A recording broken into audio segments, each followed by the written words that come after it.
Si Grace.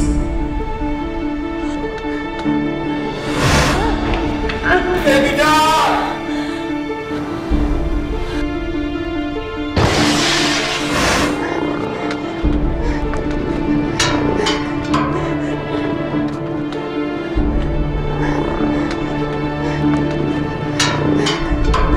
Kayang sabi niya, Grace. okay, buti naman.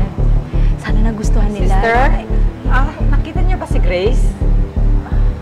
Hindi po eh. Kanina po kasi paglabas po namin, wala na pong tao. Ay, nakita mo ba si Grace? Anak ko. Ano na nangyari doon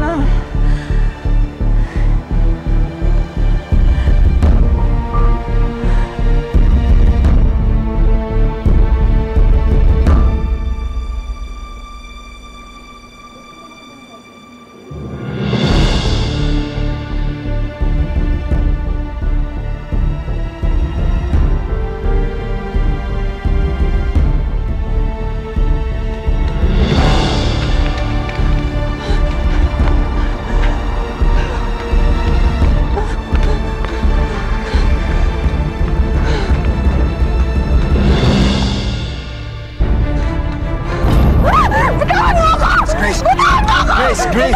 Grace!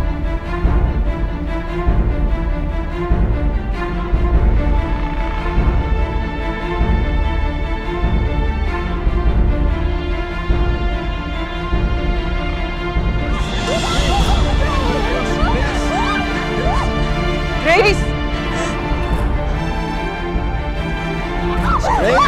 Grace! Grace! Grace! Grace! Grace! It's William! It's William! Pare, anong problema? Walang problema. Kilala ko to. It's William. Kuya William?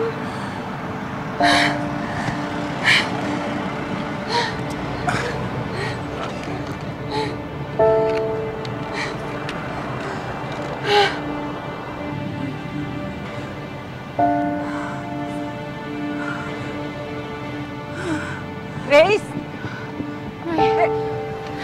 William? Grace, ano nangyari? Bakit ka sumisigaw? Ay, akala ko kasi may humahabol sa akin, Nay. Ikaw ba humahabol sa kanya? Ako po? No. I was just driving by. Nakita ko po siya. Parang tumatakbo, so I parked my car. Pinuntan ko po siya. Bakit hindi mo kasi agad sinabi na ikaw yun? I wanted to. Pero bigla kang nagwala. Bakit ka nandito? Grace, like I said, I was driving by. Look, I get where you're coming from. And it's hard for you to trust people. Pero unhealthy na lahat na lang ng tao na lumapit sa'yo, pinagdududahan mo. Ba, hindi naman dapat maging kampante siya. Mas mahirap yun.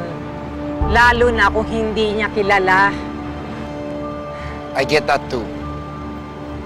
Pero alam mo, tita, sa totoo lang, nakita ko yung humahabol sa kanya. Taho vendor. Taho vendor.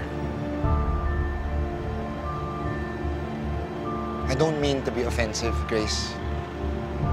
But you're getting paranoid. Lahat na lang, kahit ako. And I'm gonna be your family soon. You're marrying my brother. You know?